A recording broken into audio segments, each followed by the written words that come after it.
नाशिकच्या तपोवनातील 1825 वृक्ष तोडण्याचं महापालिकेकडून प्रस्ताव येत आहे आणि त्याला पर्यावरण प्रेमींकडून कडाडून विरोध करण्यात येतोय। मात्र या तपोवनातील जागेवर साधूंसाठी नाही तर चक्क प्रायव्हेट पार्टनरशिप तत्वावर प्रदर्शन केंद्र, बँक्वेट हॉल आणि रेस्टॉरंट उभारण्याचा घाट घातला जातोय आणि यासाठी 220 कोटी रुपयांची निविदा प्रक्रिया ही महापालिकेकडून राबवण्यात असल्याचा आरोप पर्यावरण प्रेमींकडून केला जातोय। 33 वर्षांसाठी इथली जागा खासगी विकासकाला दिली जाणार असल्याच्याही चर्चा आहेत।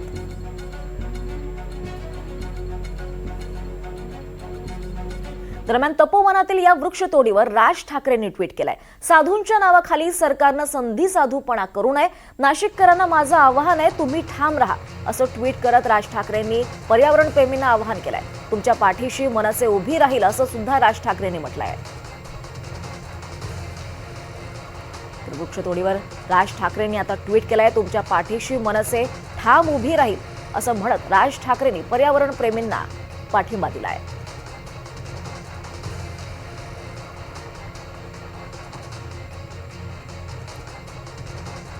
दरम्यान शिवसेनेचे अरविंद सावंत ते काय म्हणाले यावर आपण पाहूयात।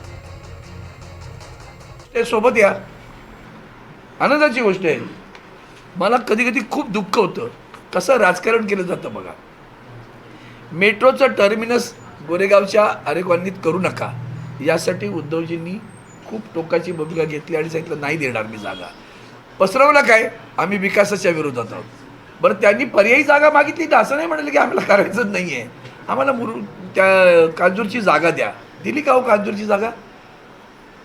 ते तुम्ही केलेलं राजकारण, ते काय समाजकारण का कांजूरची जागा न देणं? आणि आता तीच कांजूरची जागा तुमचं सरकार आल्यावर मिळते तुम्हाला।